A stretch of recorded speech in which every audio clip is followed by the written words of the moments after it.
on TV, right? They go on. They can take you live at night.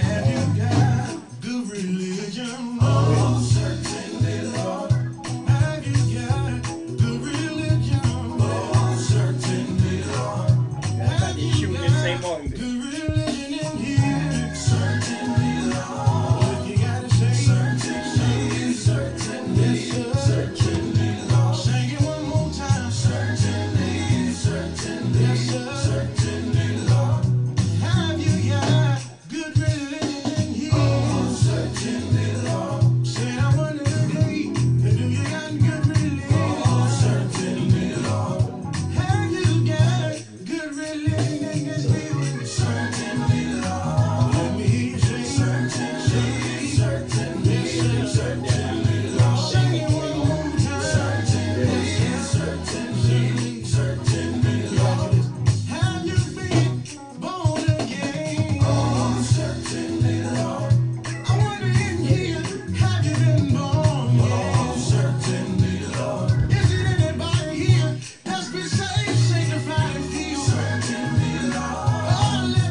Yeah.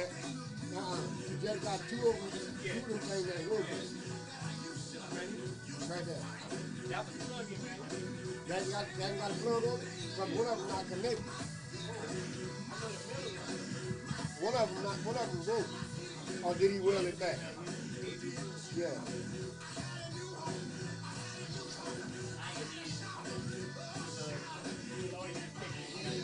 Yeah.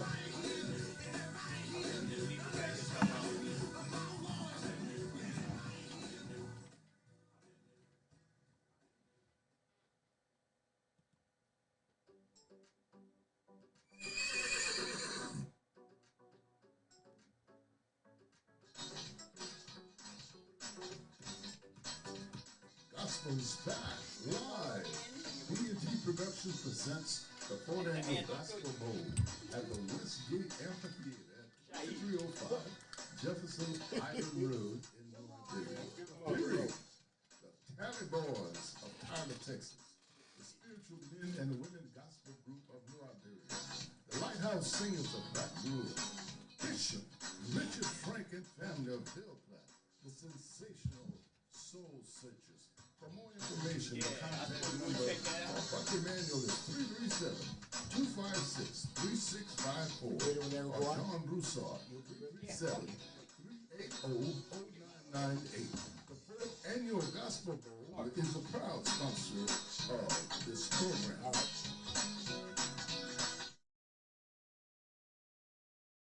Hi fans, this is your favorite actor. When I am in the Lafayette area, I listen to the Open Line Radio Show with Sister Kadisha and Brother Jay. Heard exclusively on KIEE 88.3, your superstation for South Louisiana.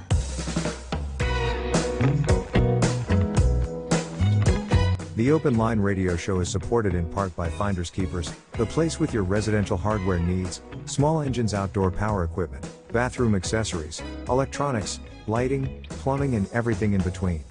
Located in the Southern Development Office Building, at 1006 Surrey Street, Lafayette. Telephone 337-780-8149. That's Finders Keepers.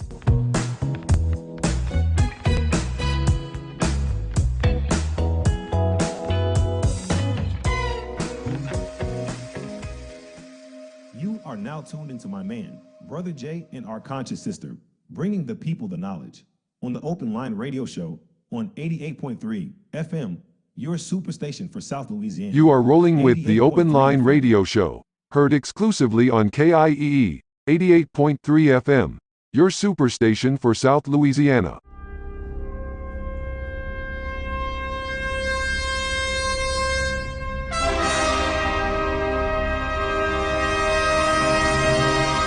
KIEE, the Louisiana Superstation, presents the community's #1 radio talk show, The Open Line, if you have an open mind.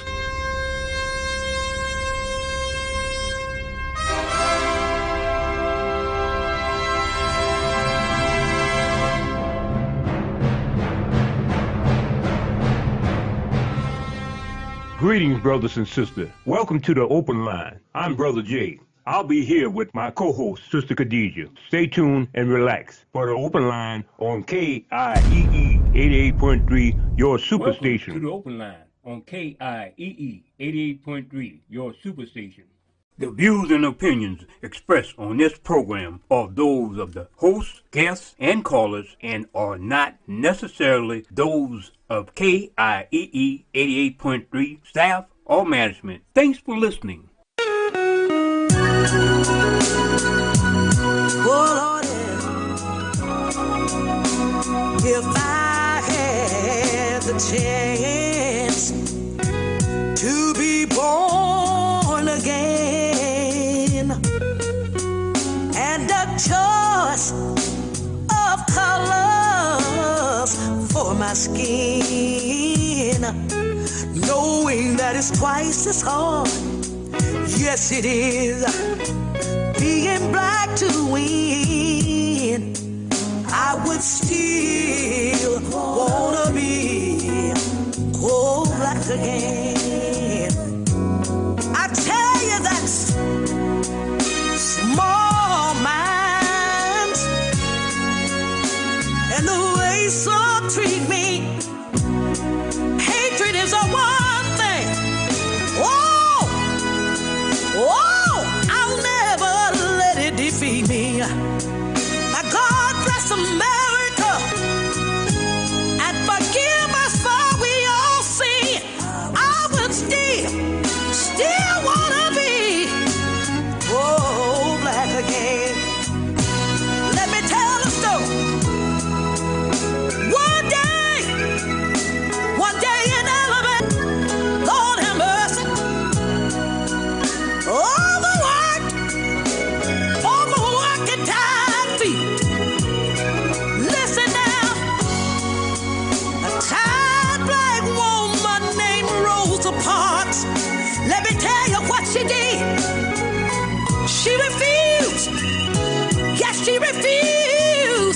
She refused to give up her seat. Her cries was heard by Dr. Martin Luther King. I can still hear his trembling voice saying, why don't you let freedom ring? Oh, if I'm second class, Lord, I need to know when war breaks out, why we call first to go. To fight for my country. Woo-hoo. That I'm fighting in. I would still wanna be. Oh, I would still wanna be. Yes, I still wanna be black again. Yes, I'm black and I'm proud to be. Yes, good morning. Hotep Habarigani, assalamu alaikum. Another beautiful day out here.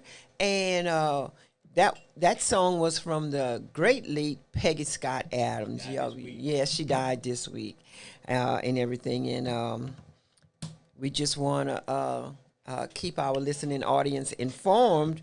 Also, we want to mention that the Francis Benoit American Legion Post 504 is having a drive-by breakfast. And that's to show token of appreciation for a veteran serving our country. That's going to be this Saturday, April the 1st, from 8 to 10, 8 a.m. to 10 a.m. The location is 603 Clifford Road, Lafayette. All veterans are welcome to receive a free breakfast, and that's from Francis Benoit American Legion Post 504. Also, Hands for Heroes, that's also April the 1st, and that's honoring veterans, and it's at the Walmart in Carencro, and that's 3810 Northeast Evangeline Thruway, 3810 Northeast Evangeline Thruway. Hands for Hero. Saturday also, April the 1st, from 11 a.m. to 1 p.m. 11 a.m. to 1 p.m. Walmart and Carencro. And it's really good that people have been honoring veterans and everything because for a long time they were not honored at all, and they fought all these different wars and between the Jim Crow racism and all this other kind of garbage. They did not acknowledge our black veterans. So this is going out to all veterans and everything. Brother G? Yes, Sister Khadija. We gonna try to open the mics today till our guests come on. We waiting for also Attorney Dwight to call in. She's at court today, and she could try to call in. Okay, Attorney shout Dwight. out to Attorney Dwight Smith. Heard every Wednesday exclusively on this station. Shout out to everybody, staff and management of Southern Development, Mr. John Freeman and Charlie, for helping making these shows possible. Sister Khadija, so much is going on in the community. And we're going to also get into your new show on AOC Community Media, which is Phenomenal Women. I think that's a great idea, great concept. Y'all stay tuned for some big thing from Sister Khadija. Finally, something we could all 120% agree on, not just 145 or whatever. Sister Khadija, our prayers go out and our concerns go out to the people of Rolling Fork, Mississippi. Now, a little background on Rolling Fork.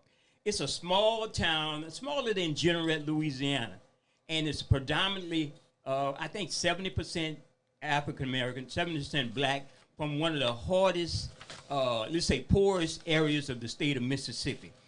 To be devastated by a EF4 tornado, which ripped through the city, basically destroying everything. So many people are in need, so we reached out to some people in Mississippi, and they're going to be coming on later on one of the other shows that we do, and they're going to be talking about the help they need. So, but please, people, keep these people in prayer and in concern. If you have to donate to the Red Cross. Go to their website, and they have some connection to donate to Rolling Fork. But in the meantime, I have a telephone number, contact number to contact someone if you want to help in Rolling Fork, Mississippi. This is unprecedented. This thing, I know we had a small tornado in New Iberia, but this tornado was about maybe a mile to 2 miles wide, according to some, that destroyed the city and another little city with it.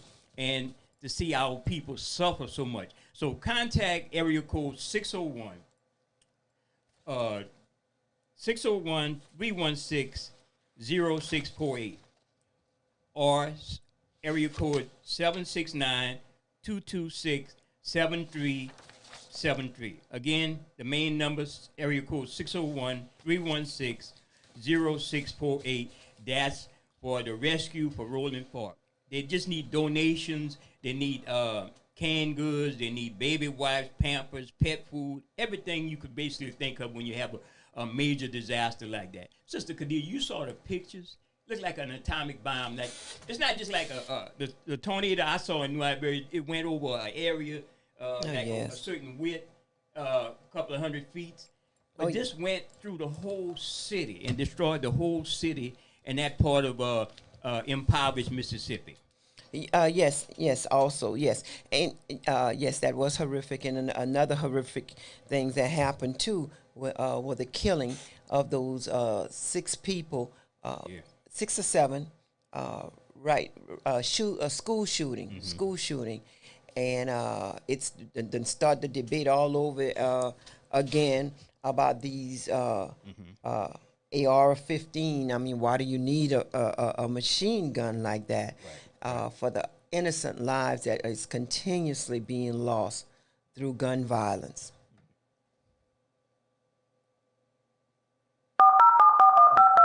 We are interactive and live.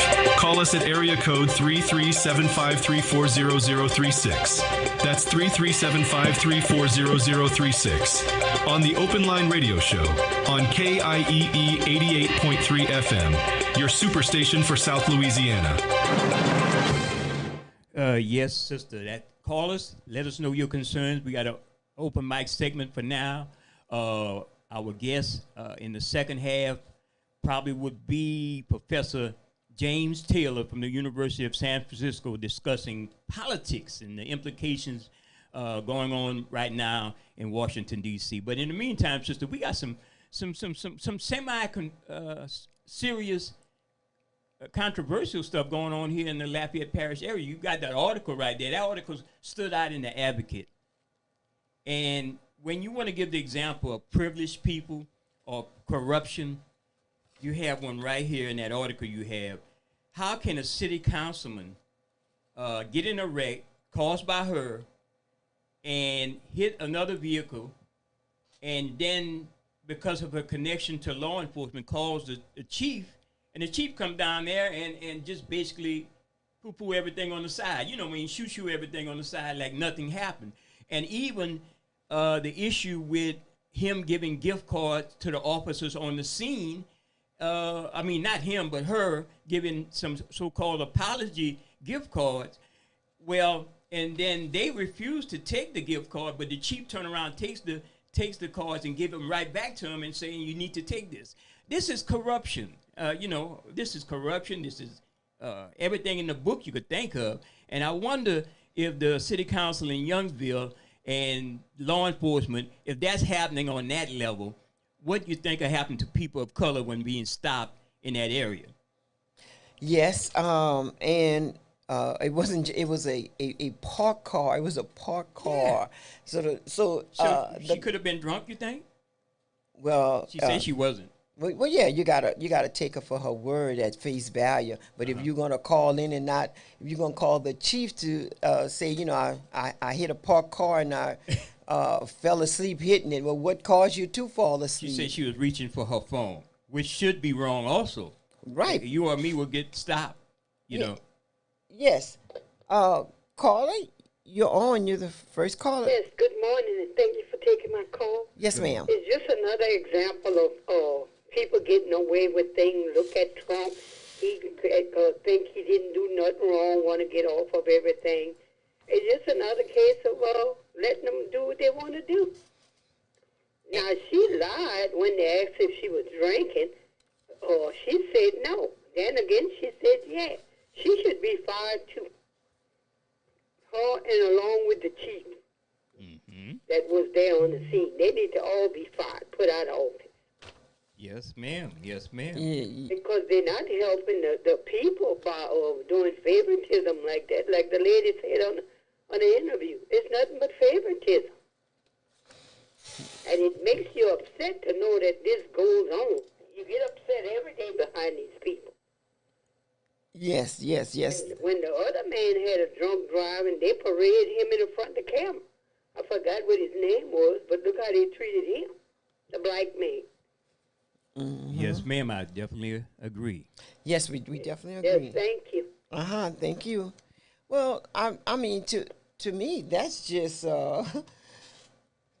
part of democracy.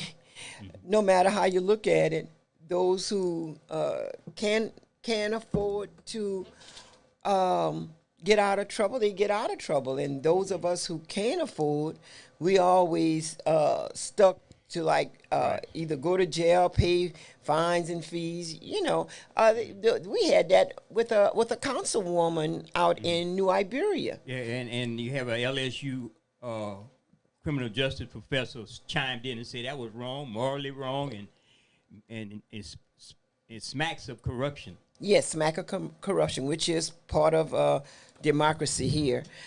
Caller, you have a question or a comment? You're on. I have a comment. So the chief state law enforcement officer is Jeff Landry, and Jeff Landry should be doing something about that crazy stuff that's going on in Youngsville with the police chief. However, Jeff Landry took a private jet and is in Washington, D.C., arguing some ridiculous things regarding Facebook today. Yes, So, yes, he was testifying. He's been the chief law enforcement officer in Louisiana for 7 years now, and he has not protected the citizens from people dying in nursing homes. He has not protected the citizens of Louisiana from being ripped off by homeowners insurance companies that don't pay when we get hit by hurricanes. He has not protected the citizens from anything. Yeah, he wanted to close down libraries. He's been completely derelict in his duties as the state attorney general, and now he wants to be governor. So I'll give you another example of him and his corrupt coalition of people. Now you have Bo Boye presenting legislation to persecute elections, people that work on elections, and make sure that the elections are safe and the machines are good. So he is proposing legislation, I believe it's House Bill 204, where he is going after people to persecute them. And the reason that they're doing this is because Bo Boye and Blake Miguez, they don't want to have elections anymore. They want to be able to appoint each other to these positions. They don't want you to vote at all. And you know that because they gerrymandered all of their districts so that they have these supermajorities in the House and the Senate at the state capitol. So they all work together. They did it in the parish of Iberia, where they specifically gerrymandered the district lines so that they had a majority. They're presenting legislation so that they will persecute people that try and participate in democracy. They are all trying to make sure that you do not have any voice in government.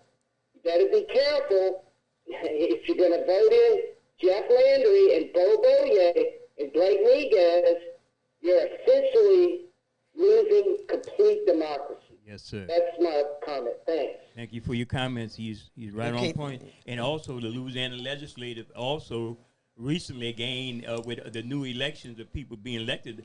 The Republicans and the Conservatives gained a super majority in the Louisiana legislative body, and that's troubling because right now they out there trying to change all the laws, trying to bring them back to the '60s. They're trying to make it convenient for certain communities to prosper more than others. So people pay attention to the fight for your civil rights, the fight for justice, and even issues with economics. It's an eternal fight. You know, it's an eternal fight. Yes, yes, and the number to call is 337-534-0036 or 337-534-0042. Now, a caller called in and didn't want to be on the phone, but the question that he stated was that is it true that former Sheriff Lewis Ackley is going to be running for sheriff of Iberia Parish, and Pac-Man is going to be running on that same ticket? They're going to be like co-conspirator. I mean, they're going to be like co. Don't say those. So we've been down that road with them before. Right. So we don't know if that is the truth or anything like that, and so we can't elaborate on. I have no comments until any official announcements on that, because that'd certainly be a separate show on another platform if I had to say something about that.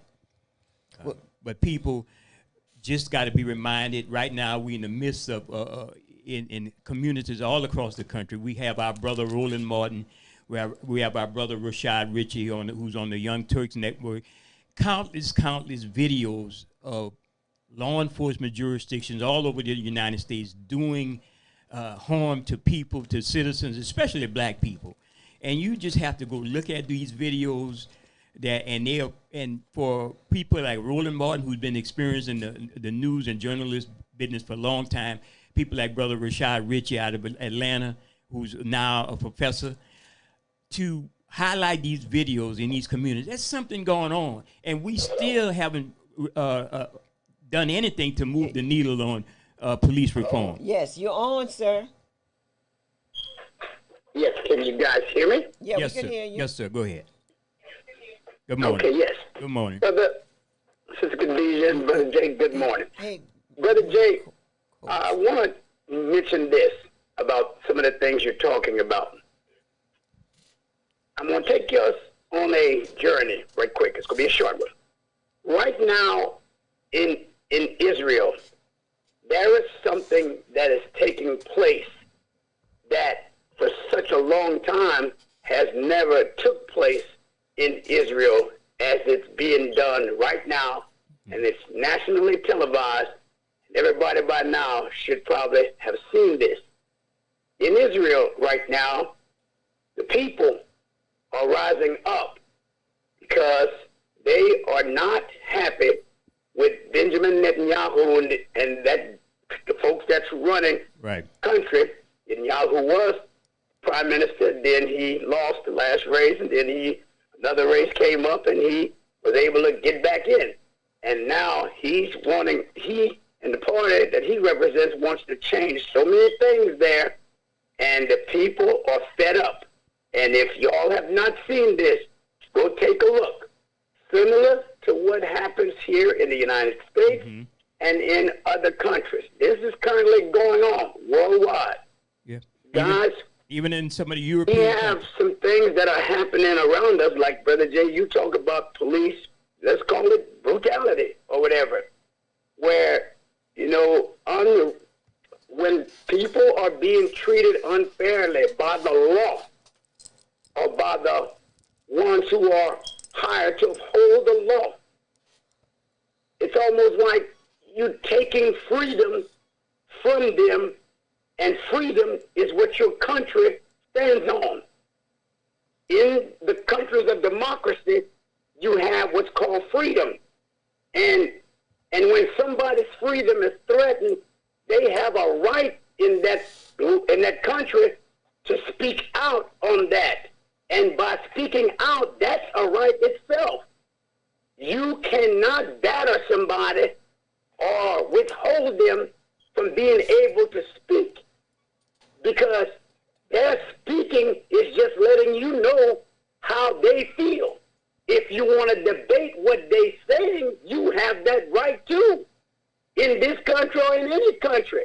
I find that what we are dealing with, that is happening all over, is that everybody seems to want to hush, shut up everybody for everything. It's a war about words. What is coming out? Who's saying it? How do we shut it down? And all of that. In countries where you have a right to voice your opinion, especially about things that you as an individual feel that is not right according to the law of the land, of the municipality, of the state, of the region, of the village. It doesn't matter. It's the same thing. Guys, that's where we are in our time now, post a little bit pandemic. But we were having that pre-pandemic. If you all want to know, in my opinion, what's happening, wake up, guys. Yes. Because we're living it. Exactly. First chapter Genesis, last chapter Revelation. We are living it. And if you want to figure it out, go in between them pages and read a little bit, study a little bit. You'll be able to figure out what's happening around you. Thank you. Thank you so much. Yes, I have to agree that, but I view it as the extremist right-wing agenda of dictatorship is the order of the day everywhere, even in local politics, even in national politics, based on one person mindset, and he's certainly not so much the idealist behind it, but he's the conduit to carry it through, and we know who that is. Now, in the second half, in a few minutes, we have Professor James Taylor on the line, and listen to this brother, and he's certainly going to break it down where our community can understand what's going on in the political scene. So that's coming up in a few minutes. He's on West Coast time, Professor James Taylor. Yes, and also today, the 29th of March, there's going to, the Black Pages is celebrating 40 years, and today they're going to be having a meet and greet from 6 p.m. And the presentation is at 6:30. 6 p.m. and the presentation is at 6:30, and that's at 705 West University Lafayette. Is the City Hall. It's the City Hall. They're going to be meeting, celebrating 40 years. And also, don't forget about the Veterans Upward Bound program. That's under the guidance of ULL with Miss Linda Cockrell and the staff, a fantastic staff for VUB, Veterans Upward Bound program. Veterans Upward Bound program for those that are honorably discharged and would like to have education and get back into some of the norms of thing, and it's relatively a easy task. Camaraderie is the forefront. Yes. Oh, we have a brief moment of silence on the telephone, Sister Khadijah, because the lines are constantly going on the open line radio show. I didn't get a chance to pick it up. Okay. I didn't get a chance to pick up the caller, but let me try again. I'm sorry. Caller, you have a question or comment? You're on. Good morning. Good morning. To all, I just wanted to say, last night I caught kind of the end of a documentary that they had on the TV. And it was pertaining to this little black that was trying to integrate into a predominantly white school. And one of the parents or someone decided that they didn't want that particular document to be shown because it would show the little kids that white hated or they disagreed or they was against black children. So they said they had to look at this movie or the documentary, whatever it was. Like I said, I kind of caught the end of it. But then the person that gave this news said it only takes one person. It was only this one woman that decided that she didn't want that particular I'm really not too sure, 'cause like I said, I caught the end of it. But anyway, so this one person, they said, if one person decides that it's something that they don't want to be reviewed or showed at a school, they can't do it.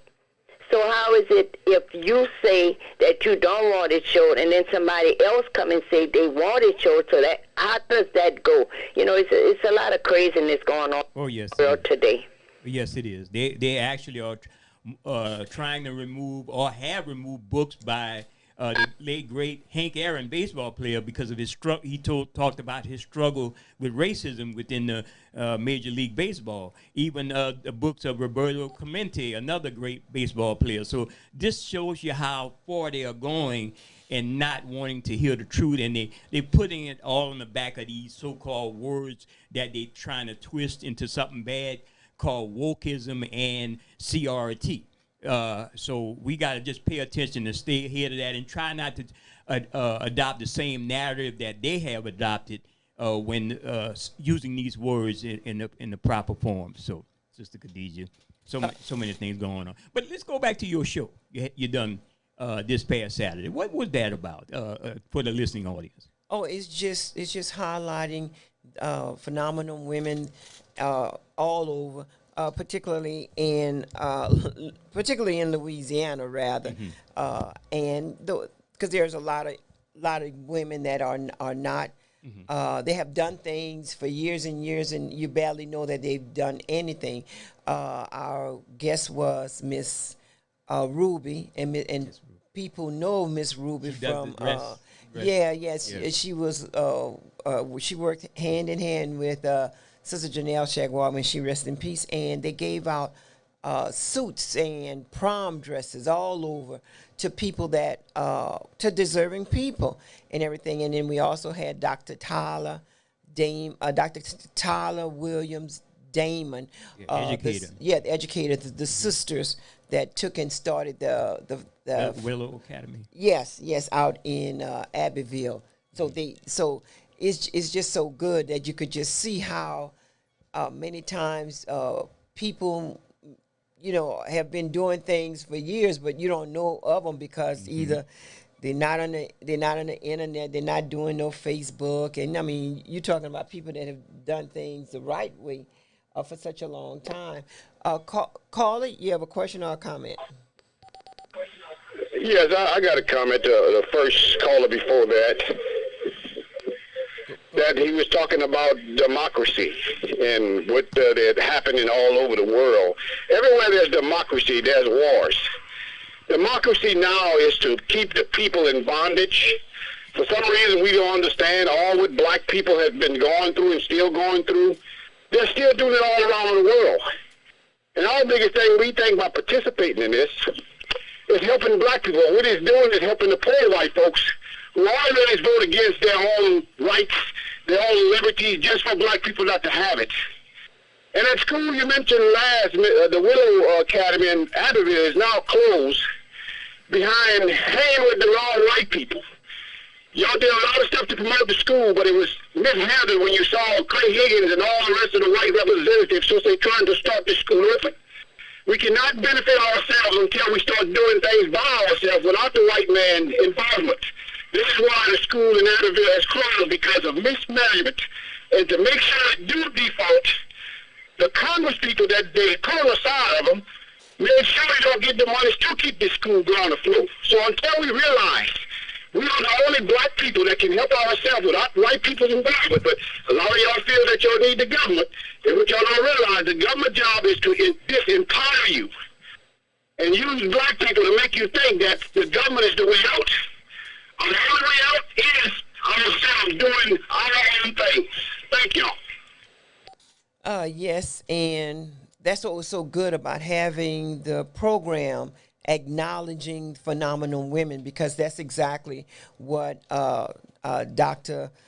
Tyler Williams Damon is, and her sister, because they took the initiative. They went and fought for years to go ahead and get this charter school open up, and they really were successful. I think one of the main reasons why it's closed, things are still in litigations right now. So some things you can't even mention, but I mean, they took this endeavor on, and nobody could take from them what they actually done, because it was spectacular in all being. And again, Miss Ruby, for so long, Miss Ruby has given out dresses, worked hand in hand with with Sister Janelle Shagwell. Carly, you have a question or a comment? Yeah, I have a comment. You're on. Yes. Over the weekend I was watching a documentary on MSNBC. They always spotlighting black towns. It was about some black people trying to vote, and the things that they went through to vote. How the white people would steal their ballot, throw it in the river and everything, because they wanted black representation in the town. They did all kind of stuff to those black people. But at the end, they prevailed. They had a black sheriff.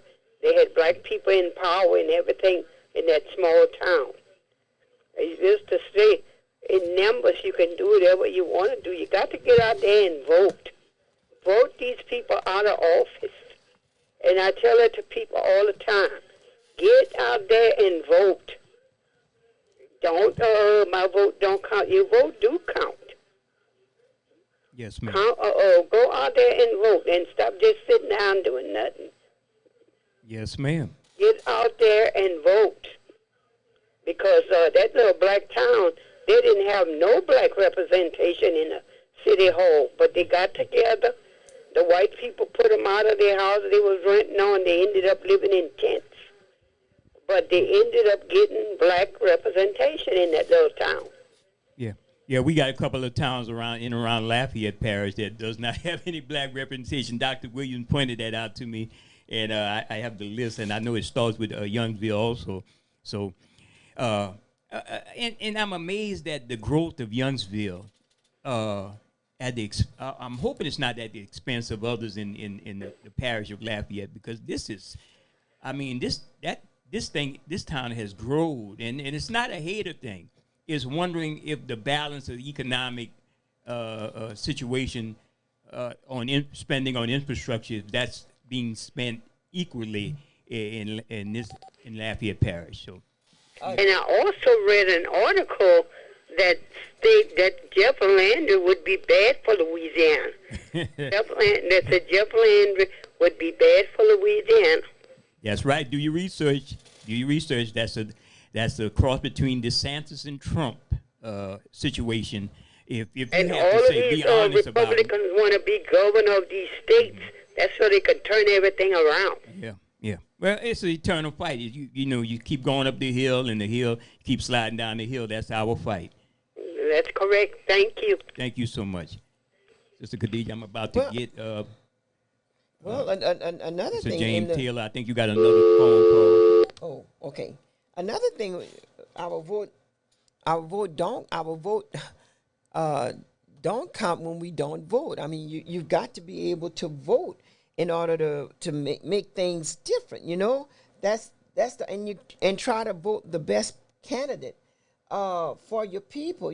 Not someone that is just wanting to vote just to be in that position. You gotta get somebody that you really, really know is not gonna be hush. Will not just shut up. Will be forceful. One side of the town is being taken care of, and the other side of the town is not being taken care of. Why do I need to fill out a survey or go to a website to tell you what needs to be improved in my community when you never ask the other side of town, the south side, what needs to be proven on their side. You know why? Because they already have all of the improvement. So some things you just wonder. Just wonder. Caller, you're on. You have a question or a comment? You're on. Yes, I have a comment. Y'all are talking about disparities where things are not being fairly done with folks' taxes, for example. Well, of course, I think by now we all know that taxpayers in the city of Lafayette, their monies are getting spent in the parish area of Lafayette Parish, where taxpayers' dollars in Lafayette takes care of things in Karen Crow, Scott, Dusson, Youngsville, Bouchard, and every municipality. But taxpayers from the city of Lafayette can't go into Karen Crow or none of Youngsville, Broussard, Scott, Dusson, etc. Can't go into those towns and say, hand us some of your taxpayer dollars so that we could do fixing and repairing and building new things in the city of Lafayette. That is a disparity. That is using money not fairly, equally across the board. You wonder how Youngsville and all of that is blowing up? It's nothing to wonder about. I mean, we all not sitting there in the office to see exactly how it's being done, but it doesn't take a rocket scientist to figure out that there is some disparities and some unfairness about how we are governed.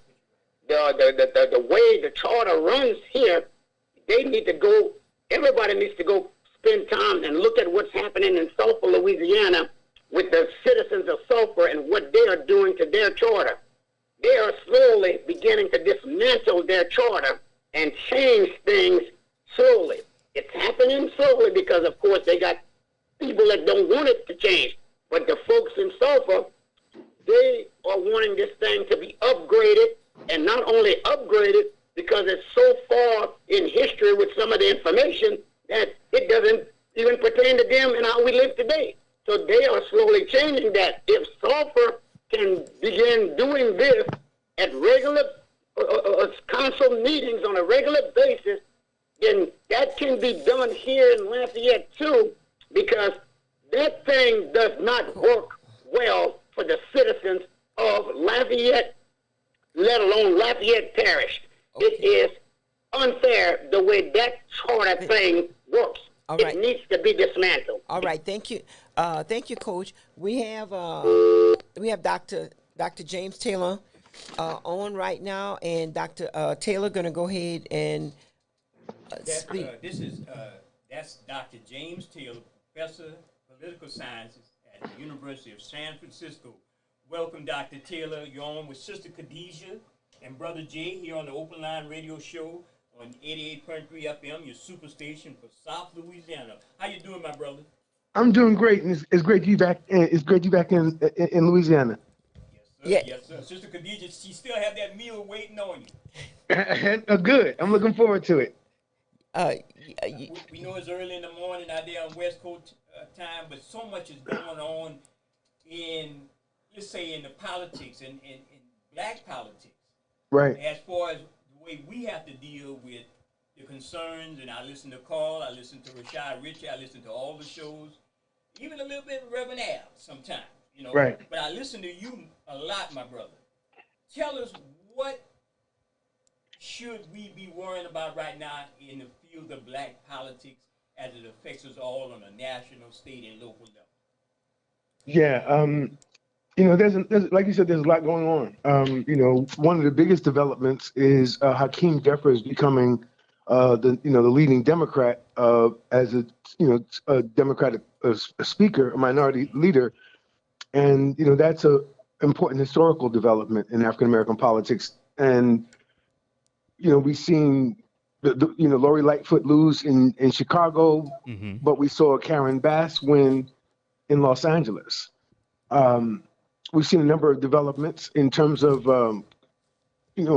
just general politics that reflect and impact Black people as voters and citizens that don't directly, relate to our own struggle. As in other words, the larger things that are going on in politics. One of the things that I knew you were interested in was sort of what the implications are if Trump is arrested and what that would look like. And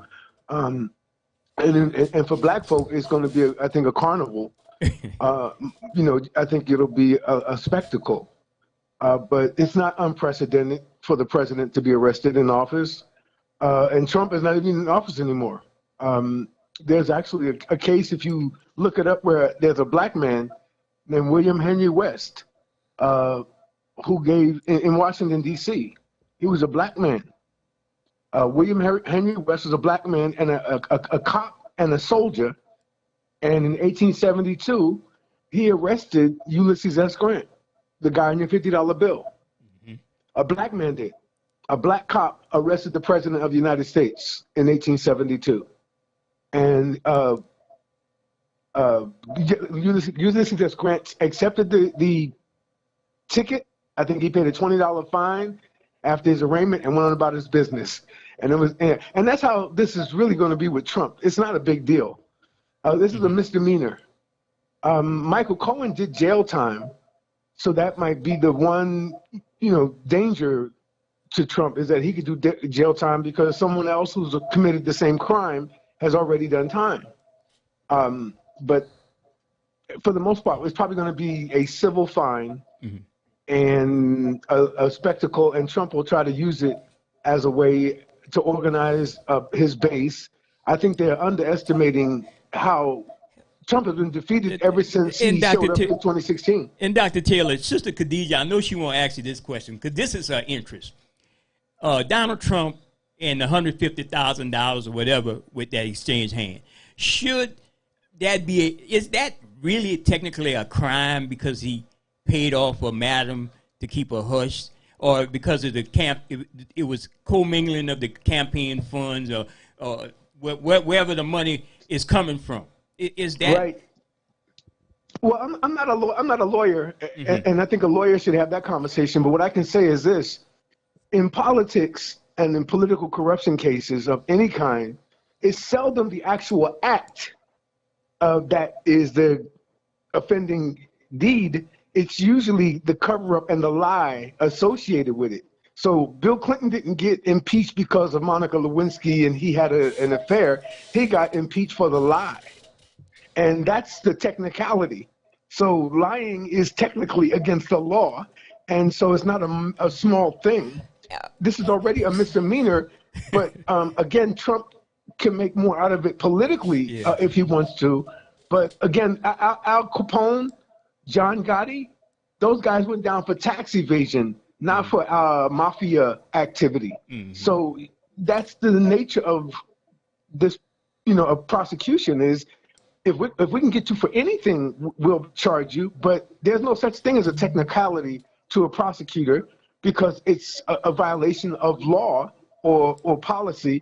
And so, again, Trump is not going to go to jail and look like he's going to do years in prison. He might do some months in jail. We had Trafficant.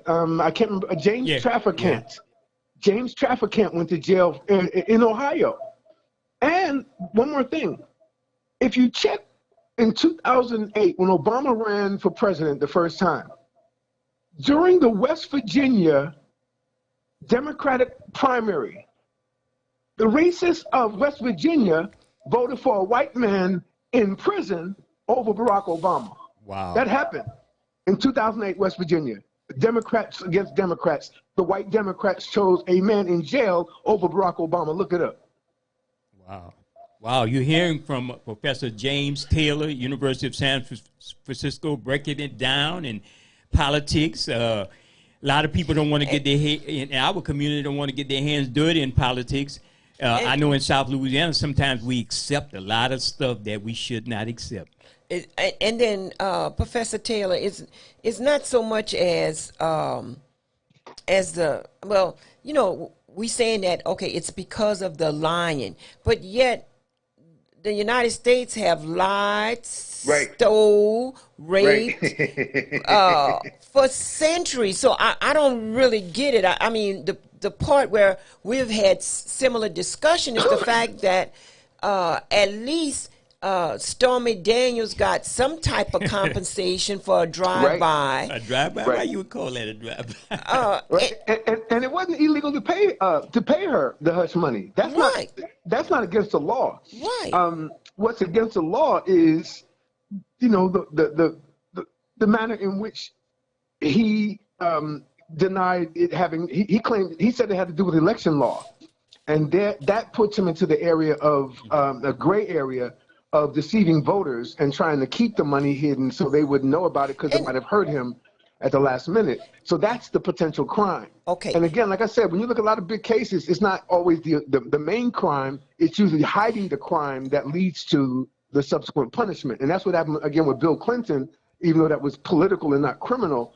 It was the lie under test at the grand jury stage that Bill Clinton got himself in trouble when he said, I did not have relations with that woman. And then he, was on tape, and he got caught lying. Donald Trump, we have to remember, a few months back in this very case, pled the Fifth Amendment about 500 times. So it may not be $130, but it's the 500 lies that he's covering up, or the 500 non-answers. And 500 invocations of the Fifth Amendment. When has any of us, had to invoke the Fifth Amendment?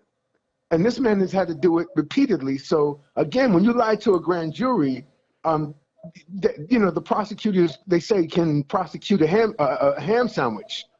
And we know that goes all the way back to the the Michael Brown case, where the Democrat prosecutor there, whose daddy had been killed by a black man, refused to prosecute Darren Wilson, the cop that shot Michael Brown. And they came back with no true verdict in the grand jury process. But here, again, you're right. And Trump is the first one that's going to call it. I mean, Trump would say, America has done a lot of evil. He said that, he said America's a really bad country, But I think people should not overplay their hands. Why the media likes him? Why the media gravitates to him? Is it ratings to see him that he might do something weird or say something crazy? And then here in Louisiana, he got all his people, supporters, saying crazy things, and all his elected officials, they say almost the same crazy. We got Attorney General. He wants to close libraries. He wants guns and everybody to have a gun, but he want to take away the books. That's kind of crazy, you know. Well, I even kind of like hate just giving him that much of a airtime, because you have the prodigy son, their very own prodigy son, that takes and kick them in the tail, which is something that a normal John Doe couldn't do. You had to have all kinds of money. And it's something about government where they always want to be in your bedroom. What you do behind closed doors, what you do in your bedroom, that's all private. That's none of their business. When you go back and you look at the COINTELPRO, look at how asphyxiated they was trying to find out, did he have a mistress? What him and his mistress was doing? That's nobody's business. Right. Now, I want to find out about, there's been some serious challenges where you have black people are going to court to get back the lands that was stolen from their foreparents and everything like that. Have you heard things about that? Is it going forward? That was the case here in California, in L.A., and it's called Bruce Beach.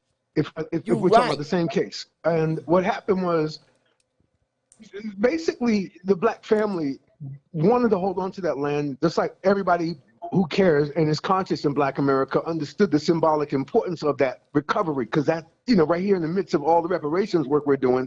And to be clear to the audience, I am one of the 15 people who made the decision to offer $5 million to black people for reparations in California, in San Francisco. Wow. So I'm actually, my seat is called Seat 1 out of 15 seats. So if you look it up, the San Francisco African American Reparations Committee, you'll see my I'm the first person on the whole committee. And so we're doing a lot of work, and we can talk about that too. But I also wanted to, put this back in the context of these culture wars. I mean, the culture wars have been the main mobilization principle, organizing principle for Republicans pretty much since Fox News showed up in 1995.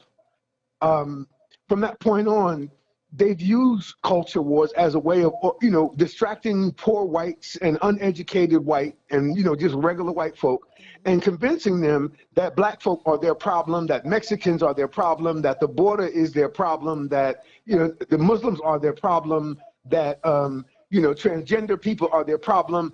Everybody's their problem except, those who have power to make things better for people. And when you have a president who's sickly, or ex-president who's sickly, held a press conference and a presidential rally at the same day and the anniversary of the Waco, Texas massacre. Oh, yes.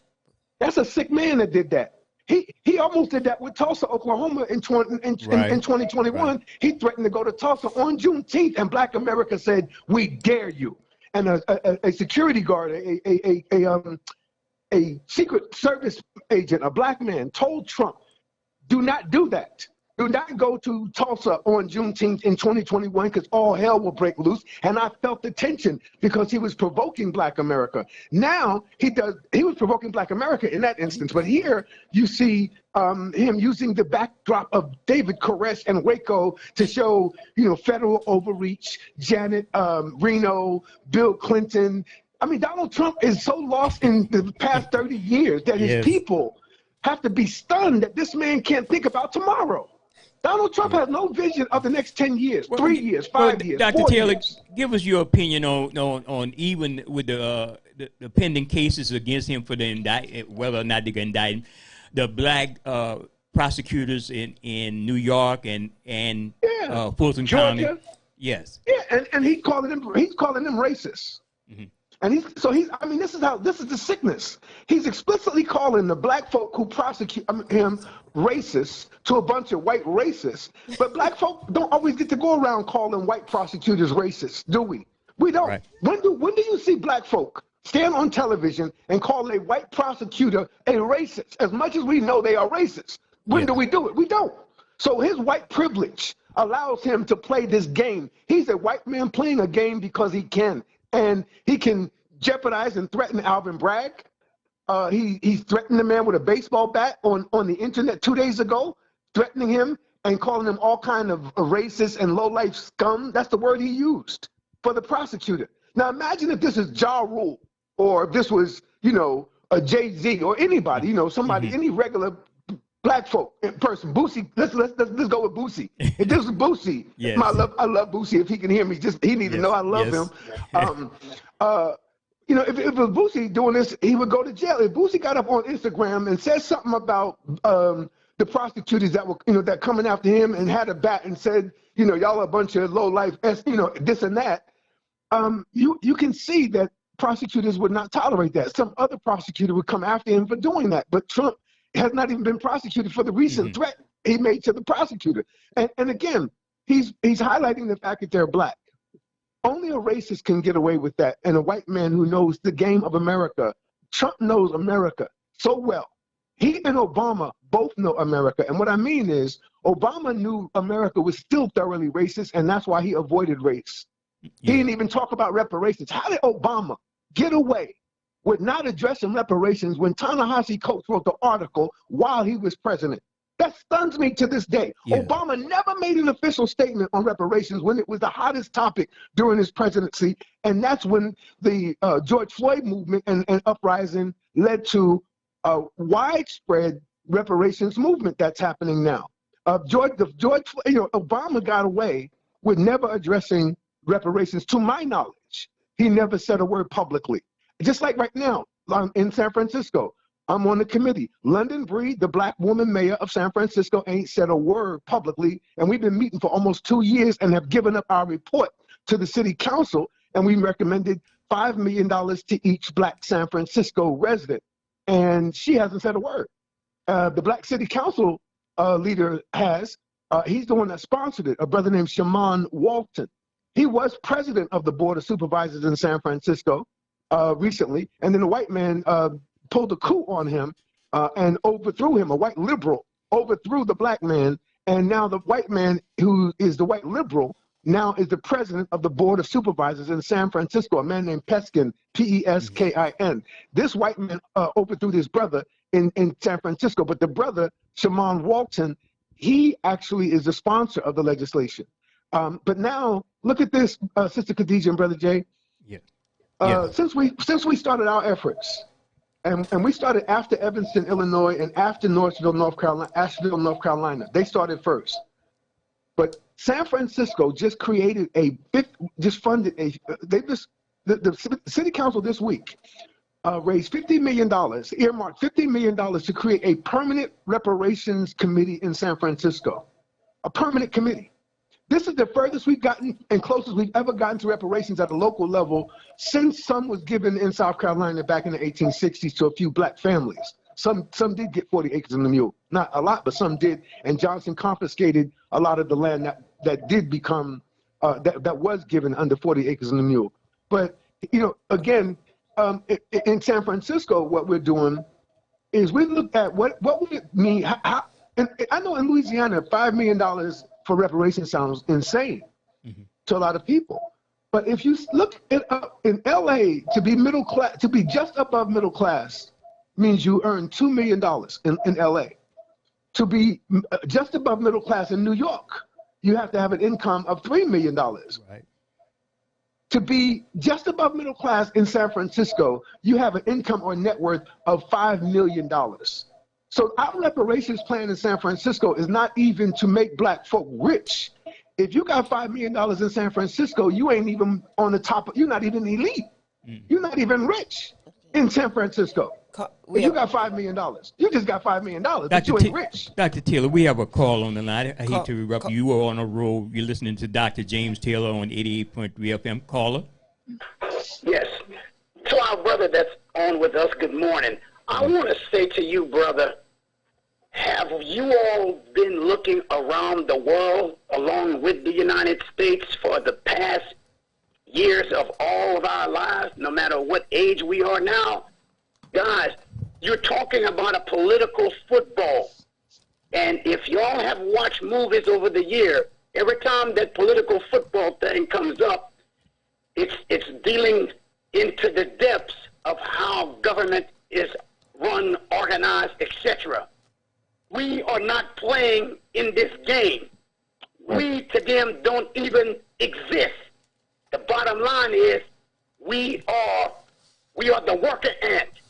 That's what they see us as. It's just the worker ant. We don't exist to them. They playing a game that's beyond what they don't even see us at no table. We're not even the ants that get the crumbs when it fall off their table. That's how this is, guys. Look around the world. Look at it. Okay. Thank you. Okay. I don't disagree with you, but I think you can't give up on democracy. I believe he's right about the corruption, about systems, about powers, about spiritual wickedness in high places, the Bible says. But I think when people talk like that, they almost throw the white flag in on democracy. Have faith in the people. Have faith in the people to fight back. The black people have saved democracy for the past 30 years. Black America, even though everybody's saying black women, it's been black men and women and young people together have fought back against this white backlash that's been really in the game since Ronald Reagan.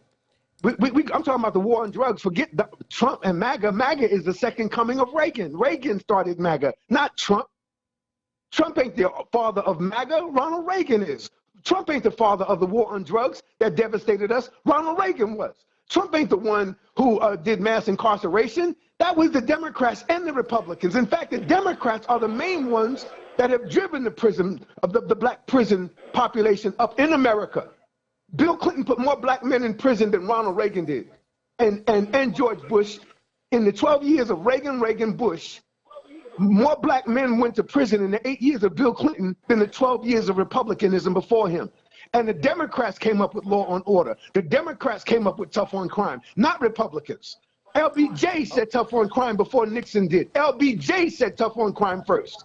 Then Nixon said it. I'm sorry, law and order, excuse me. LBJ said in 65, there will be law and order in the United States, and said civil rights ain't got nothing to do with rioting. That's a Democrat who said law and order. So the whole idea of, even Trump calls himself the law and order president. Well, guess who we got that from? LBJ, not a Republican. Nixon took it up and played with it. And then Bill Clinton did it. And like the brother said, they used, punishment issues. The Democrats since 68, Democrats have used the crime issue as a on a down low culture war issue against black folk.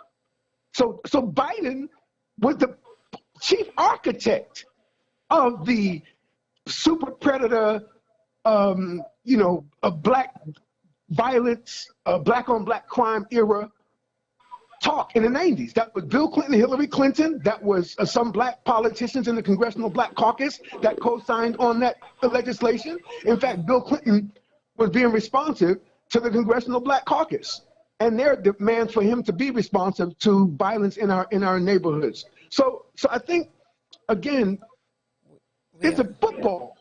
But a sister named Callie House in the 1890s was in Memphis. And she had 300,000 followers, not like on the internet, but she had actual 300,000 followers in the town.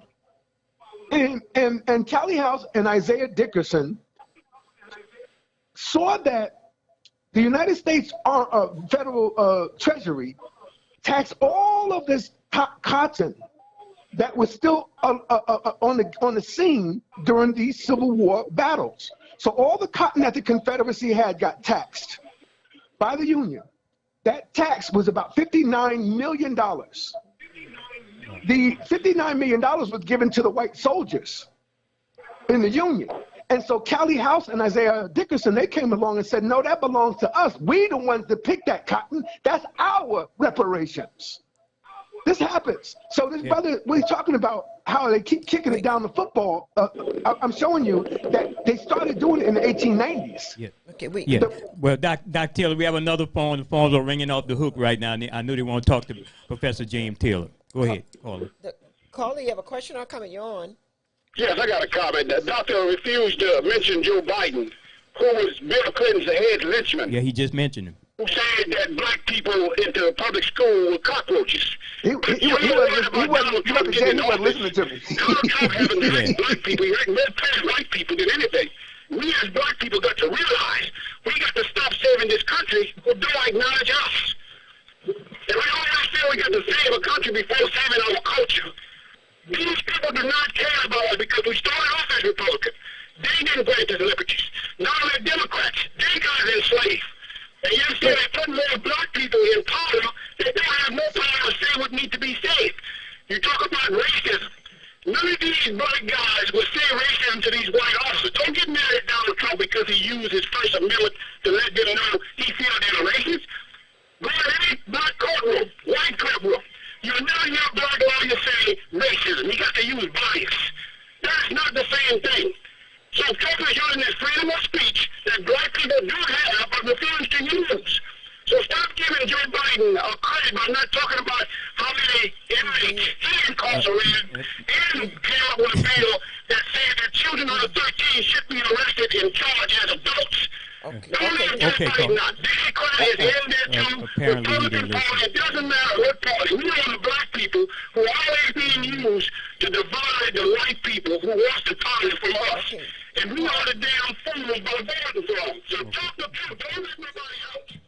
Okay, apparently he wasn't listening. He's a student. He's a student in my class during lecture. Yeah. When I finally asked a student for a question, they give you a completely different answer about something that we weren't even talking about. Yeah, that man didn't listen to anything I said for the last 5 minutes. So let's move on. Yes, sir.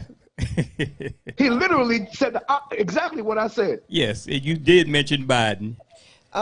They have the shocking list of 10 companies that profited from the slave trade, and they've asked, why do y'all continuously bring this up? Well, when you look at Bank of America, U.S. Today, AIG, J.P. Morgan, just to say a few of them. J.P. Morgan reported that between 1831 and 1865, two of its predecessors banks, Citizens Bank and Canal Bank in Louisiana, accepted approximately 13,000 slaves as loan collateral and seized approximately 1,250 slaves when plantation owners defaulted on their loans. So that's so important. Yes. Well, let me tell you real quickly. The state of Iowa, the state of California, the city of Chicago, and San Francisco have something called a Slavery Disclosure Ordinance, a SDO. And in San Francisco, we did it in 2006. I was actually on that committee. So, you know, when I'm dead and gone, they better remember I was fighting for reparations as far back as 2006 in San Francisco.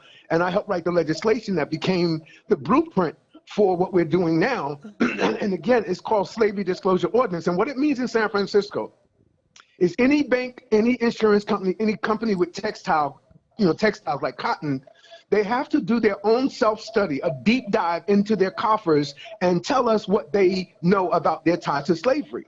Even though it wasn't slavery in California per se under the United States, there was slavery in California up until 1837 under Spain. But again, you know, the way it worked out is that I'm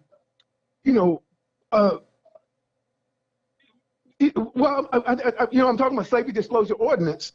What this is it's a requirement that every company in San Francisco has to tell whether it had ties to slavery. And Bank of America's headquarters is San Francisco, California. That's where Bank of America comes from, not New York. They're from San Francisco. And during the George Floyd protests, all of these banks and all of these companies pledged $60 billion to black folk. They were giving them to the HBCUs.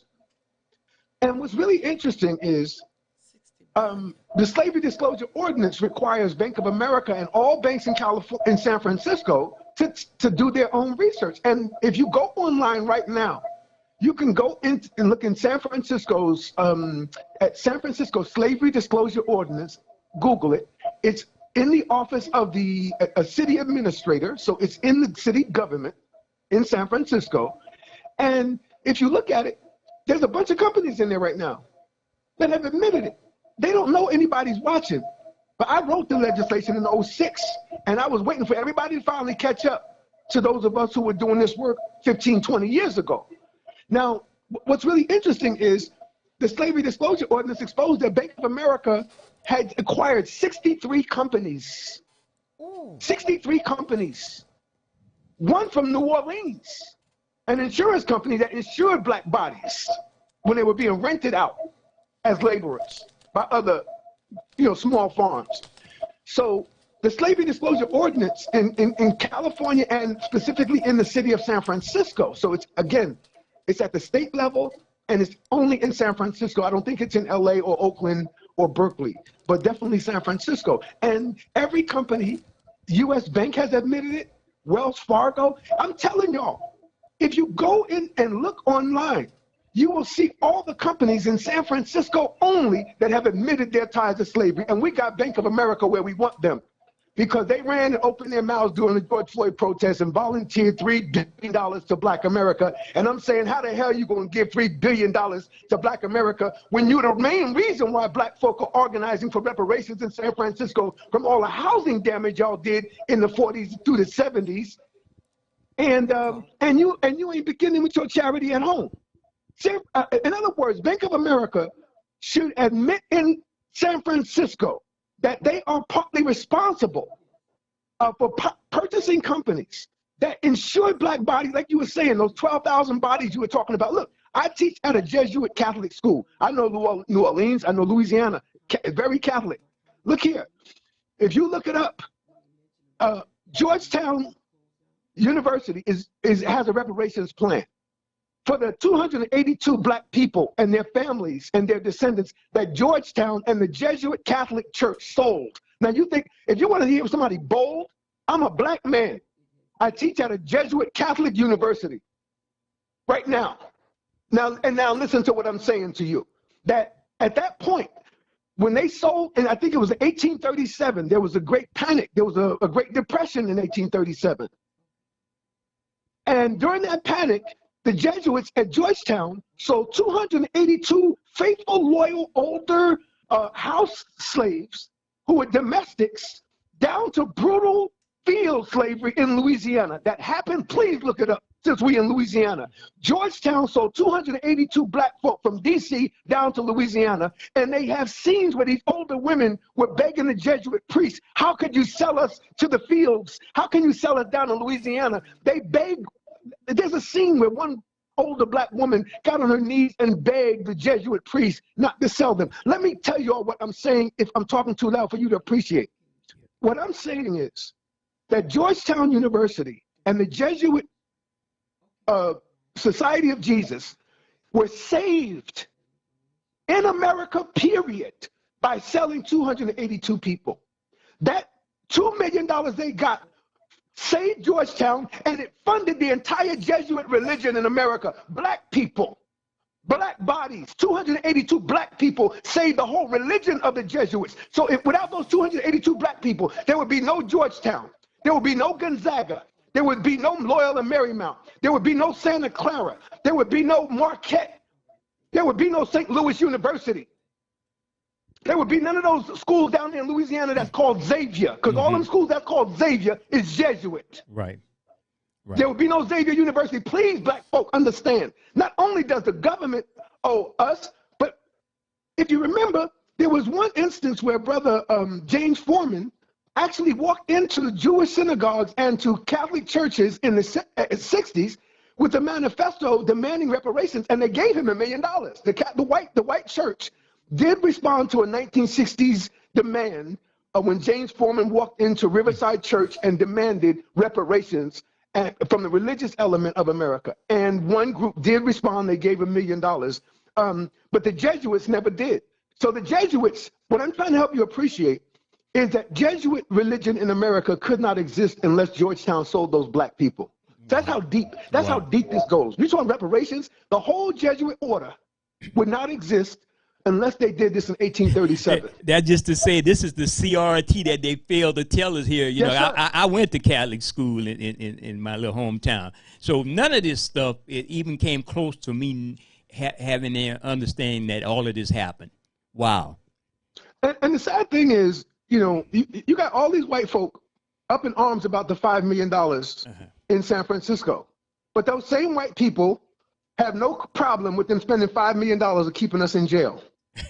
see, I said this to my students yesterday. Anytime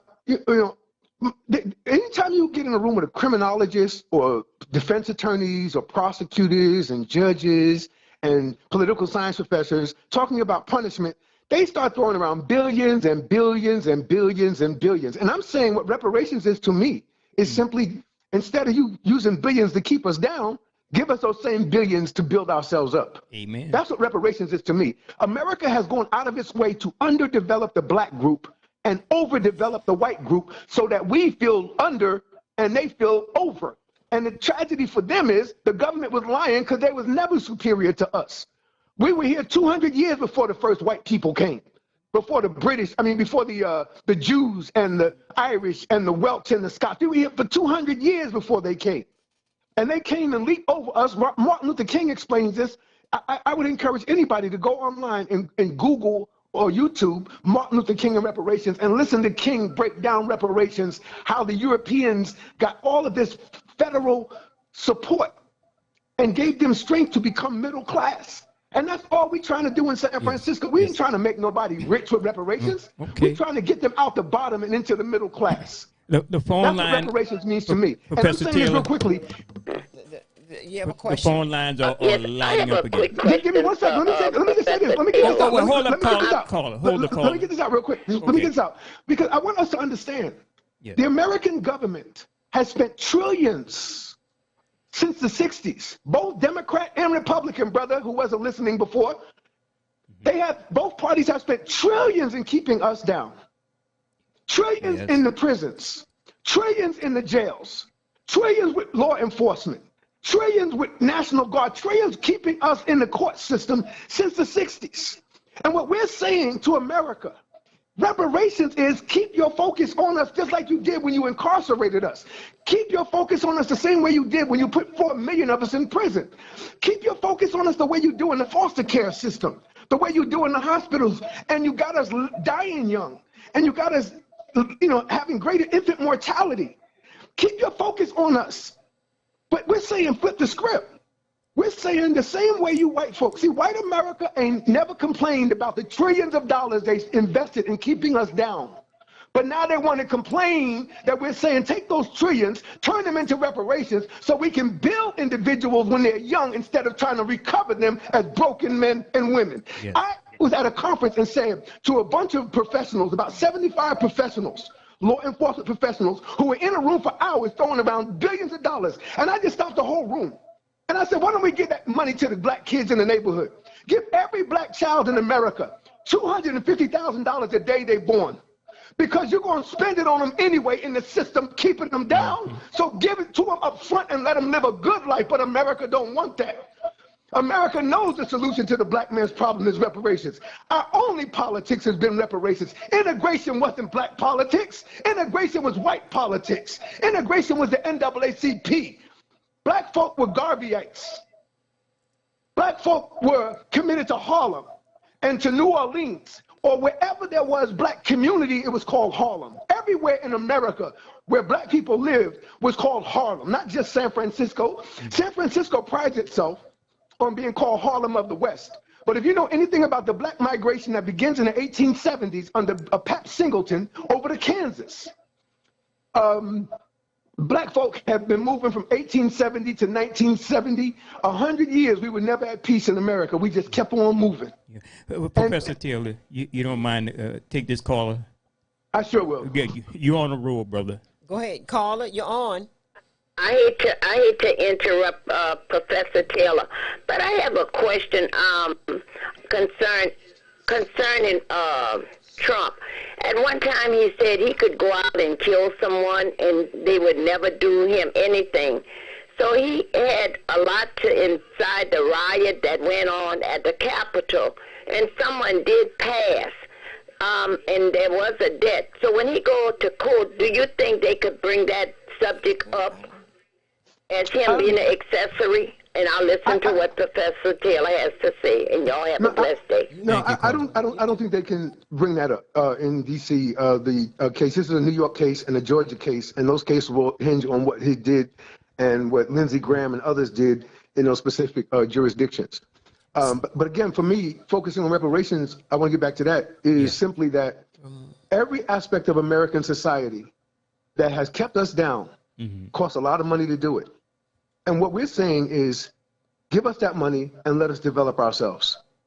We're saying you spent 4 decades and trillions of dollars to keep us underground, to keep your knee on our neck.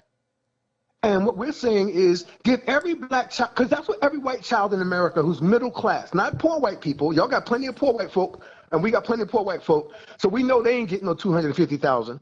But the average white middle class person is basically $250,000 more than the average black American in terms of net worth. All of the disparities research, Brother Jay and Sister Khadijah, about 15 years ago, there was a bunch of scholarship that was talking about disparities, the inequities between black and white. In fact, in my book is called Black Nationalism in the United States.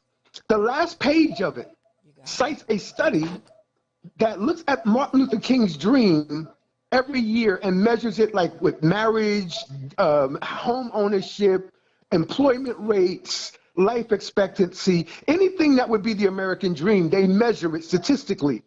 And this group said in 2011 that if black America and white America in general continue on the same trajectory in terms of home and land ownership only, not wealth, land and homes, it will take black America 1,666 years to catch up to white America. That's a millennia and a half. And that's just in terms of home ownership. So we are so far behind that only government intervention could change the black predicament in America. And I think we need to understand, like the brother said, it's been kicked down the line.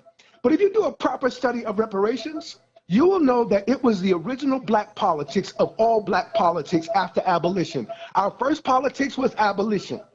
Our second politics was reparations. And they arrested the first black leaders who ever led a movement. Let me get back to Callie House. She wasn't even the leader in Memphis. Nobody was the leader in Memphis. The people were the leader in Memphis. There's a book by Mary Frances Berry called My Skin is Black is True. That's the story of Sister Callie House, and everybody black in America needs to read, because this sister, she organized, she sued the Treasury based on the logic that the labor that produced all that cotton was our labor. We deserved it, not the Union soldiers. So she sued based on a mutual fund that they created for a pension fund that they created for the Union soldiers. But she said that money belongs to black people, not to Union soldiers. Do you know what they did to her? They threw her in jail. They threw Isaiah Dickerson in jail. They threw the leaders of the original black politics of reparations in jail. So yeah, they've been, and just for the record, they used the same tax and, mail fraud charge against Callie House that they would later use against Marcus Garvey. Let me say that again. They did it to Callie House first, and then they used it against Garvey, and they put him in jail in Georgia, and then they deported him. So Callie House got arrested for mail fraud first, then Marcus Garvey. Not Garvey, we look at Garvey as an isolated incident. No, they did this to her and Isaiah Dickerson. And again, my point is, black folk have always sought for reparations. When we were in South Carolina, right after the Civil War, they said, what y'all want? They said, we want 40 acres and a mule, 10 acres for the husband, 10 for the wife, 10 for the 2 kids apiece. That's where the 40 acres came from. And we went from that to, that was South Carolina. In Memphis, we had a movement of hundreds of thousands of black folk that were operating on the logic that we picked the cotton, we deserve the reparations, not the Union soldiers. And they put them in prison. So from that time on, anytime black folk have stood up for reparations, white people have said no. But for 15 generations of white people, they have said no. And now they got some black faces up in power with them, and those black faces are saying no. You don't hear nobody in California, no famous black person, not one, championing reparations. It's people like me and the people on my co-committee. But you don't see Magic Johnson talking about reparations. You don't see Puffy out here talking about reparations. You don't see none of these black celebrities at BET talking about, do you know the one sister who does? The sister from the Cosby Show. Is it Erica Alexander? Yeah, Alexander. Yes. Yeah. Mm-hmm. I give her credit. Sister Erica Alexander. Follow her on Instagram. That sister is brilliant, and she's breaking it down, and she's so articulate. If you don't believe in reparations, there's something wrong with you. Because that's the original injury. The original crime against black people has never been addressed by any government in America. And so what we're doing in San Francisco, and let me help you appreciate what we're doing. Let me help you appreciate what we're doing. I'm trying to get you and at the local level, where did gay marriage, even if you disagree with gay marriage, where did it come from? San Francisco. Who was mayor? Gavin Newsom. Who supported gay marriage when nobody else did? Gavin Newsom in San Francisco. It was unpopular. He supported it. It caught fire. The courts supported it. Now it's law. But it came off the City Hall steps of San Francisco. Marijuana legalization. I know there's plenty of Christians down in Louisiana. So, again, you don't have to support what I'm talking about. I'm just trying to show you something. They smoking. I'm just trying to show. That's funny. Hey, I ain't going to talk about the pastors. We're going to talk about that later. That's another topic. But marijuana legalization, where did it come from? Oakland, out here. On 14th and Broadway, there's a college called Oaksterdam, and that was the beginning of the marijuana legalization movement. So I just showed you two things. At the local level in California, two extremely unpopular issues like gay marriage and marijuana legalization went from local politics to national. And that's why reparations in San Francisco is so important strategically, because that place, the black community is only 3%, but they got about 4 black people in power with 3%. Because the black community of San Francisco has always been very like the little red caboose train, it's way stronger than its numbers. And Black San Francisco is leading the national movement in reparations. Now, since we organized, Detroit just set up a reparations committee last week. Chicago before that. Boston. I'm now working with some people advising them that now you're going to hear in about a month that Oakland, California is doing a reparations movement. And it's this groundswell from the bottom, from the local, from San Francisco with the gay marriage and weed in Oakland. Those things went from local to national movements. And I'm saying reparations is less popular than homosexuality. Okay, reparations is less popular than marijuana legalization. You have and calls. I'm saying that the blueprint for what they did with marijuana and gay marriage is what we're doing in San Francisco. We're taking it from San Francisco to all over America, and all of a sudden, there are about 20 cities right now in America organizing for reparations. And we have to keep it going from the bottom up until somebody comes along the line from above and says, we'll do it. Because Gavin Newsom has signed legislation in California to make it easier for us to get reparations. We have several. So Gavin Newsom, if he becomes president, that'll be the first white man who's done anything toward reparations that actually became president, because he's already signed legislation to make it possible for us to create the committee and to do this reparations work. So what I'm saying is, if Gavin runs, who knows? Callers, you have a quick question or comment? Yes, for Dr. Taylor. Dr. Taylor, I know about the Georgetown thing that you talked about. I read about it, etc. But let me ask you the question about it. Who did Georgetown University pay that money to so that we can actually know that they did pay? Because as I understand, I don't know who they paid. They claim that they paid the money, but do you know who they paid? When you find out, let us know. Another thing. Thank you. That reparation thing that we're talking about, it's been a blank check. It's going to be a blank check. And some of us will never be alive to see if that blank check ever gets some ink pen to it so that it gets to be written in to go cash. Another thing, Brother Taylor, I want to ask you is this.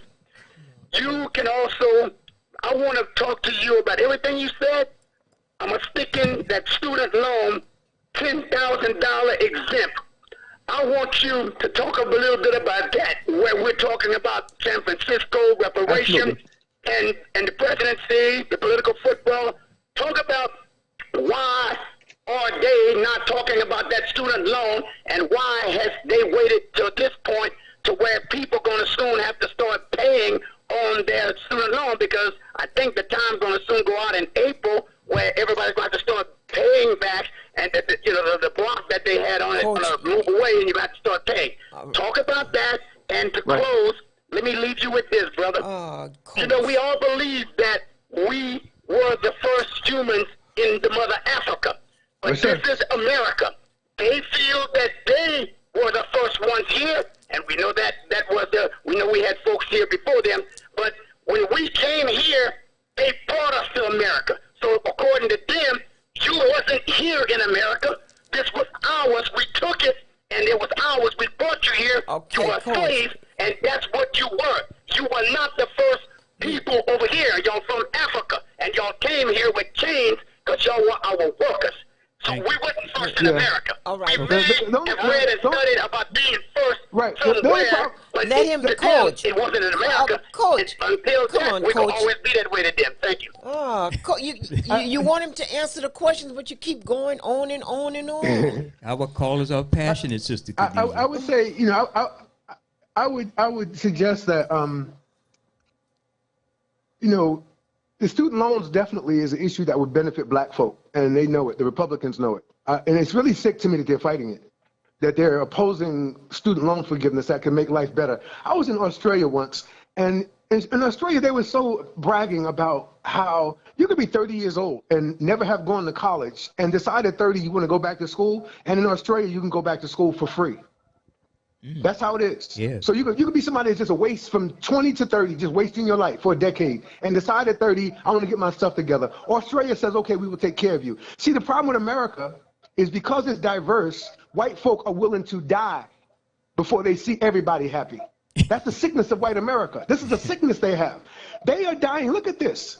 In 33 out of 50 states in America, including Louisiana, the white group is dying faster than is being born. Let me say that again. In 33 out of 50 states in America, the white birth rate is not keeping up with the white death rate. Fentanyl crisis, the opioid crisis, the midlife crisis that these folk are having is destroying them culturally and spiritually. We have deep religious and spiritual culture.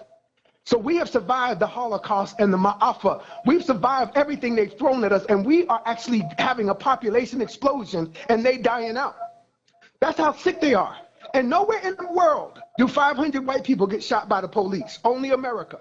And they're willing to let that be the reality as long as they keep us shot. See, that's a sickness. Nowhere in the world do 500 white people get shot by their police anywhere on the earth. In the Western Europe, I'm not talking about Russia and the East. Them folk are different. I'm talking about in Australia, Canada, England, New Zealand, right? Name one of those countries where 200 white people get shot a year. Let's lower it. Name one of those countries where 100 white people get shot a year. You can't find it. But in America, even though that's a very small number, in a country with 400 million people, think about it. White people in America have the shortest life expectancy out of all white people on the earth. This is what they did to themselves. It's like in the Bible where Joseph says, you meant it for my bad, but God meant it for my good. They put us here. They try to destroy us, and look at who's dying out. Not us. That's what Trump is. Trump is a symptom of them dying out. He's the last lurching of a dying thing. In 50 years, I'm giving you what the U.S. Census says. The United States Census projects that by 2065, the black population of America goes from 45 to 65 million. And then in 10 years, in 2075, we go from 65 million to 75 million. The Asian population goes from 3% to 6% nationally. The Latino population in every county in America has higher birth rates than white women everywhere. And even in Vermont and Maine and South Dakota, Latinas are outbirthing white women. And then you add fentanyl and the opioid crisis. And fentanyl and opioid ain't a black problem to the extent it's been a white problem. It's their crisis. And so I say all of that to say, they meant it for our bad. But look at us. We ain't perfect. But damn it, we're about the strongest black people on the planet Earth. After all we've been through, we're as strong as any part of Africa. We're as strong as any part of the West Indies. We're as strong as any part of the Caribbean.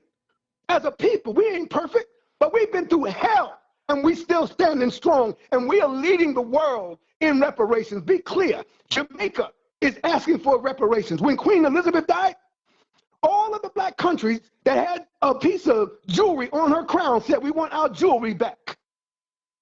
Last month, Germany gave back reparations and artifacts to Togo and Nigeria. Tobago from Trinidad. Tobago withdrew from the United Kingdom and said the Queen is no longer ahead of us. We are now a republic and we want reparations.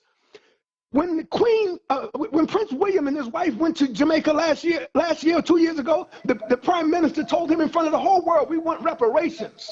They told the French, we want reparations. This ain't no black America asking for no welfare and no handout.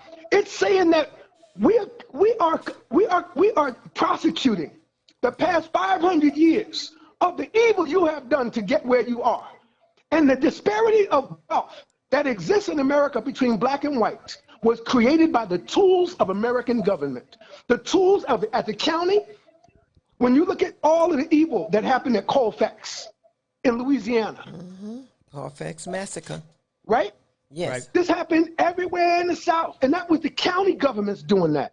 That was the sheriffs and the judges, and all of those beautiful black bodies are up under those grounds. And I'm saying that to say that we don't even begin to understand the evil that has happened to our people here. Yes. If we talk about incident after incident after incident, it's so evil, it would take a long time to record all the evil that has happened to black folk here, but we're still standing. And I remember Reverend Fred Casey Price. I'll try to be quick. Okay. Reverend Fred Casey Price, who's now dead, out in L.A., his son now preaches out there. He said that Black America, and this is online, you can find it, Reverend Fred K.C. Price, K.C. Price. He says in a sermon to his church in L.A., while he's walking around with his Bible, because he was a Bible preacher with his Bible open, and he said that black folk came into this country with nothing. We had no clothes. He said, and in 200 years, look at what we've done as a people. There's not another group like us anywhere on the earth. Black America and the black folk, we did not start as slaves. Ivan Van Sertima's research, they came before Columbus, is definitive. Black people were here hundreds of years before Columbus. Hell, they admit that there was a white man that came before Columbus named Leif Erikson in the year 1000. They even admit Columbus ain't first. They say a man from Norway in the year 1000 named Leif, L-E-I-F, Erikson was the first white man in the world. But you can see from the work of Ivan Van Sertima and the works of Cheikh Anta Diop, the evidence of black African and black West Indian or Caribbean contact before Columbus. Columbus went to Jamaica, to the Bahamas, and Columbus bumped into some black folk called the Arawak or the Lucayans or the Carib. And that's where you get the word Caribbean from. And the Carib were black, not Indian, not Indio.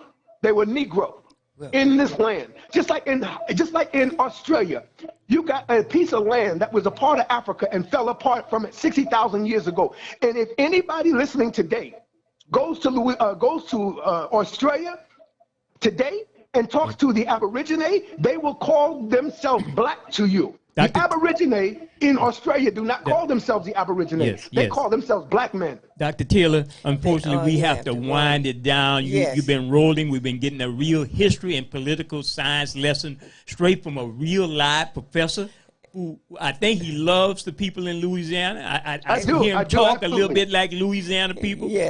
Straight and unadulterated truth. Yes, and that Colfax massacre was right there in Alexandria, and that was April 13th, 1873. Three whites lost their lives while over 200 blacks lost their lives. See, and let me get this in real quick. Reparations ain't about white people no more.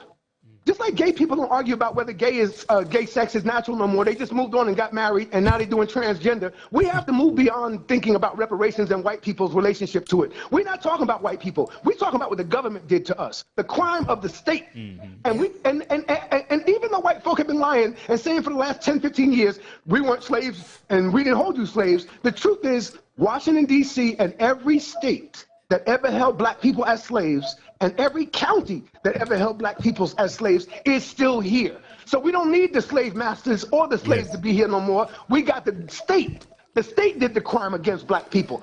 And just like if you did a crime 50 years ago, the government will never let you off it. We should never let them go when it comes to the crime of slavery against our people. And thank you so very much to How can we get at you, Dr. Taylor? Because our time is slipping fast. Instagram, I'm James Taylor 1699. You can find me on Facebook, and also my email is taylorj@usfca.edu. taylorj@usfca.edu.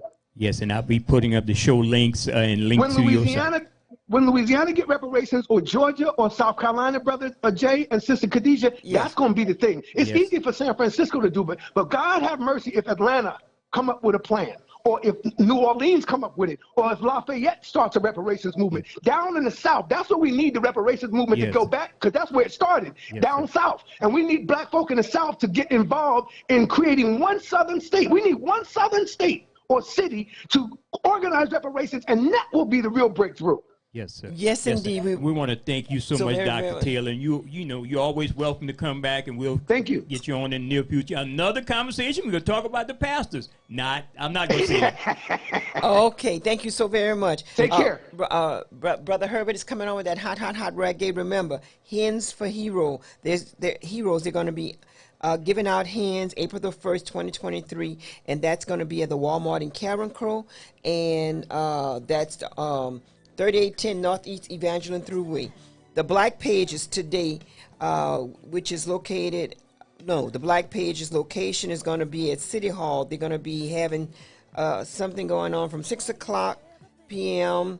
6:30 is when it's going to start celebrating 40 years of Black Pages. And the lady to contact is Brianna Lee Day, 337-284-0104. 337-284-0104.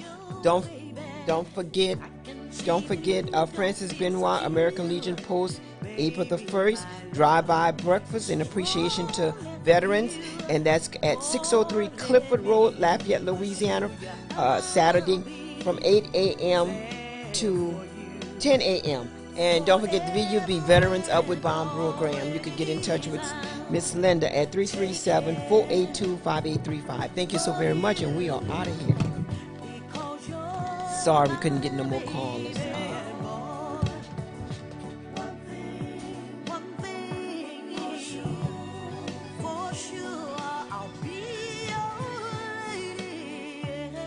Yeah.